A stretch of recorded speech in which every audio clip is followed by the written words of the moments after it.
माननीय श्री शक्ति सिंह गोयल टूडे से। धन्यवाद उपसभापति महोदय। आज वित्त मंत्री जी बैंकिंग रेगुलेशन एक्ट माने 5 कानूनों में अमेंडमेंट करने जा रही है। माननीय उपसभापति महोदय, एक जमाना था जब बैंक में सिर्फ पूंजीपति जा सकते थे। अगर कोई किसान, कोई गरीब अगर बैंक के दरवाजे भी देखा गया था तो उसे शक की निगाहों से देखा जाता था। वो इंदिरा गांधी जी थी जिन्होंने बैंकों का नेशनलाइजेशन करने के बाद ये कह दिया कि बैंक के दरवाजे आम हिंदुस्तानी के लिए खुले हैं और कोई किसान हो, कोई गरीब हो, वो भी बैंक के अंदर जा सकते हैं। वो अगर शुरू हुआ तो वो नेशनलाइजेशन के बाद बैंकों में काम शुरू हुआ। मैं वित्त मंत्री जी को आपके जरिए कहना चाहता हूं कि आप कानून बदलने के साथ अपने ऑब्जेक्ट्स एंड रीजंस में आपकी मंशा पे मुझे कोई शक नहीं है, पर जो लोग आपके साथ बैठते हैं, जो लोग एडमिनिस्ट्रेशन चलाते हैं, वो अगर आप कितना भी कानून बदलो, जब तक उसको इंप्लीमेंट करने वालों की मंशा साफ नहीं होगी, कानून बदलने से कुछ नहीं होगा। इंप्लीमेंटेशन करने वालों की नीयत को ठीक करना होगा।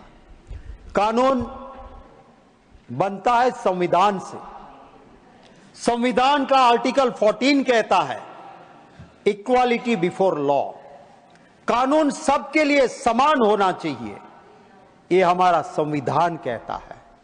पर यहां क्या होता है उपसभापति महोदय, एक कानून होता है जो सामने वालों के लिए इस तरह से उपयोग करो पॉलिटिकली कि उसे खत्म करो, और जैसे ही अपने पास आ जाए वो आर्टिकल 14 नहीं रहता है, इक्वालिटी बिफोर लॉ नहीं, कानून बदल जाता है। अगर सामने है, कहते हैं कि बहुत बड़ा क्रिमिनल है, फ्रॉड किया है, अब ये जेल जाएगा, चक्की पीसिंग, चक्की पीसिंग, चक्की पीसिंग, और जैसे ही बदल के इधर आ जाएगा power seeking, power seeking, power seeking हो जाएगा, उसको सब मिलता रहेगा।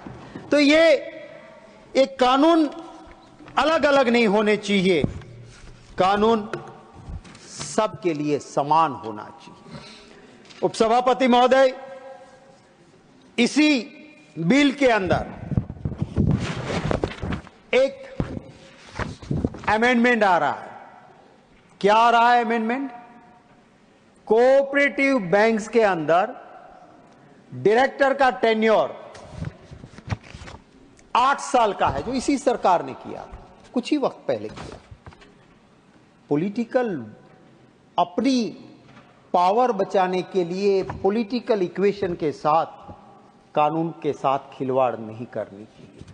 8 साल के लिए आपने कहा कि कोऑपरेटिव बैंक में डायरेक्टर 8 साल ही रह सकता है। अब क्या ला रहे हैं? अब ये नए अमेंडमेंट के साथ ये ला रहे हैं कि अब कोऑपरेटिव बैंक में डायरेक्टर 10 साल तक रहेगा। जब आपने 8 साल का कानून बनाया था, उसी वक्त गुजरात में Panchsheel marketing cooperative bank limited, sir, वहां के जागृत नागरिकों ने रिजर्व बैंक ऑफ इंडिया को लिखा कि बैंकिंग लॉ कहता है कि 8 साल से ज्यादा डायरेक्टर नहीं रह सकता है। उपसभापति महोदय, गुजरात गवर्नमेंट के कोऑपरेटिव डिपार्टमेंट को लिखा, मेरे पास एक खत है संदीप मांगरोला करके एक नागरिक का। गुजरात गवर्नमेंट आरबीआई को लिख के भेजती है कि यस, हमें ये मिला है, पर इसका इंप्लीमेंटेशन तो आरबीआई को करना है, और Panchsheel marketing cooperative bank limited में 8 साल से ऊपर डायरेक्टर हो गए हैं, सो रिजर्व बैंक ऑफ इंडिया आप डिसाइड कीजिए कानून के तहत। रिजर्व बैंक ऑफ इंडिया ने डिसाइड नहीं किया।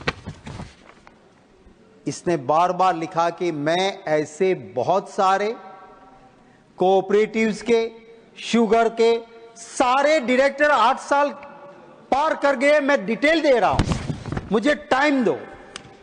एक मेंबर पार्लियामेंट के तौर पे जब मुझे उन्होंने भेजा, मैंने आरबीआई को लिख के भेजा कि इसको मिलिए तो सही आप, एक कानून के खिलाफ काम हो रहा है, एक नागरिक अपनी बात रख रहा है, आप उसे मिलने का टाइम नहीं देते, आप जवाब नहीं देते।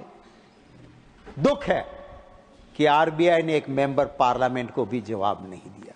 क्या है रिजर्व बैंक ऑफ इंडिया के ऊपर वित्त मंत्री जी आप कुछ कहेंगे या नहीं? आज ये पार्टी पावर में है, कल ये है। डेमोक्रेसी में इलेक्टेड मेंबर के लिए वो जनता का प्रतिनिधि होता है, उसके लिए कोई भी ऑफिसर चाहे कोई भी पॉलिटिकल पार्टी पावर में हो, आज हम लिखते हैं आपके डिपार्टमेंट से कोई जवाब तक नहीं आता है, चाहे कुछ भी लिख लो आप।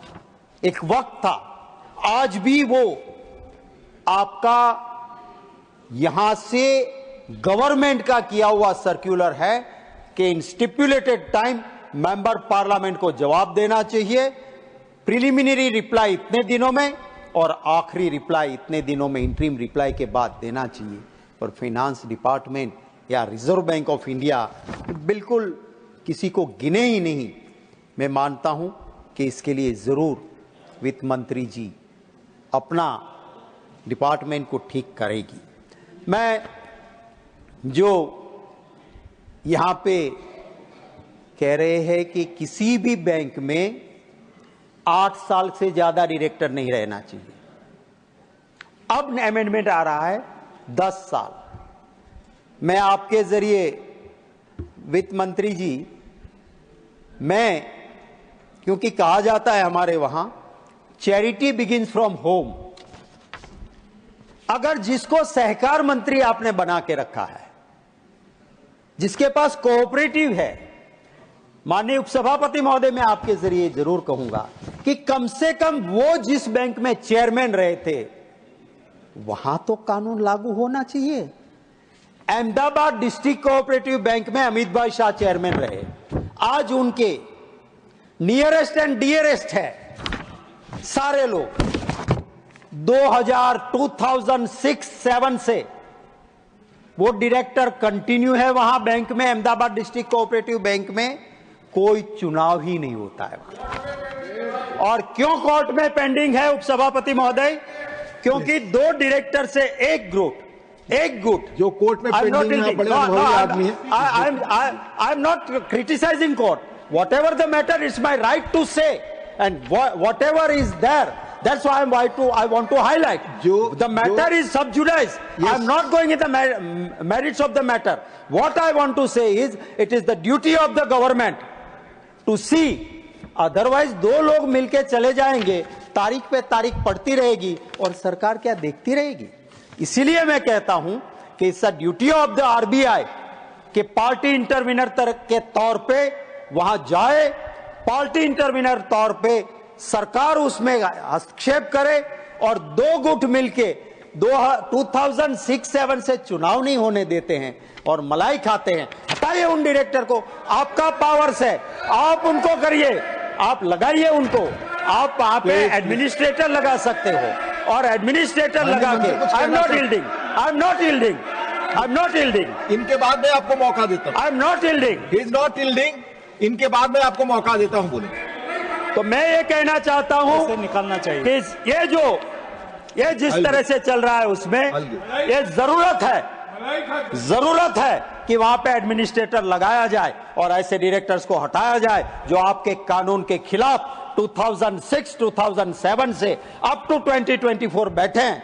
आप उसको हटा के वहां लगा दीजिए एडमिनिस्ट्रेटर, नया चुनाव करा लीजिए, फिर शेयर होल्डर चुनेंगे, जो लोग आए वो काम करे। आई एम नॉट अगेंस्ट। डेमोक्रेसी में अगर हम हारते हैं, हार स्वीकार करते हैं, जीतते हैं, काम करते हैं, पर चुनाव ही ना होने दो, एक किस तरह का है। और वो भी वहां जहां पे सहकार मंत्री खुद चेयरमैन रहे हो, आज वही सरकार में हो यहां और वहां पे हो रहा है। इसलिए मुझे थोड़ा, किसी को अगर बुरा लगे, किसी को अच्छा लगे, ये कहने की जरूरत मेरी नहीं है। मेरी तो जो सच बात है वो करने की मेरी आदत है। फिर सच किसी को अच्छा भी ना लगे तो उनको मुबारक। मैं ये कहना चाहता हूं उपसभापति महोदय कि ये सरकार ने, मैं fanindia.net पे पूरा डिटेल के साथ जो हकीकत दी थी उसके मुताबिक 50 विलफुल डिफॉल्टर 50 उनके इस सरकार ने 87,000 करोड़ माफ करे 2020-24 तक। इसमें कौन है? मेहुल चौकसी, ऋषि अग्रवाल जैसे लोग भी इसके अंदर है। मुझे ये हमारे देश को लूट के बाहर जाने वाले लोग, आप उनका कर्जा माफ करते हो, आप वो गरीब किसान छोटे दुकानदार के वहां तो ऑक्शन करने पहुंच जाते हो और यहां पे उनका आपने माफ किया। सर, आपके जरिए मैं इस गृह में कहना चाहता हूं, मेहुल चौकसी लूट के हमारे देश को बाहर भाग गया, उसको रोक सकते थे। मेरे हाथ में ये एक एफिडेविट है, हाई कोर्ट के अंदर petition criminal special civil application 4758/2015। Sir, ये पिटीशन जब वहां पे हुई और उस वक्त पे जब वहां लगी, तब एक एफिडेविट रिस्पोंडेंट फाइल करता है और उसमें वो लिखता है कि ये मेहुल चौकसी बहुत बड़ा फ्रॉड है, उसका शेयर 650 रुपीज से 13 रुपया हो गया है, इसने सिर्फ बैंकों को नहीं गरीब लोगों से 14% इंटरेस्ट देने के नाम पे, गोल्ड बार के नाम पे पैसे लिए हैं देश की जनता के। एक सेकंड दे दीजिए, एक सेकंड दे दीजिए, धन्यवाद। और 1 मिनट में मैं खत्म करता हूं। और last 3 lines, just 3 lines. In this affidavit he had written, I would also like to draw kind attention the fact that petitioner has a huge debt of rupees 9,870 crore outstanding, which also specified in the website of Ministry of Corporate Affairs, and वो copy लगाता है उसके साथ। और petitioner कहता है कि like Vijay Mallya Mehul चौकसी भाग जाएगा, उसकी वाइफ का वहां पे दुबई में फ्लैट भी है। वो कब कहता है साहब? धन्यवाद। वो कहता है 18 महीने पहले। धन्यवाद। 18 महीने पहले कहा था अगर मेहुल चौकसी को पकड़ लेते तो वो बाहर नहीं जा सकता था। यही कहते हुए मेरी थैंक यू।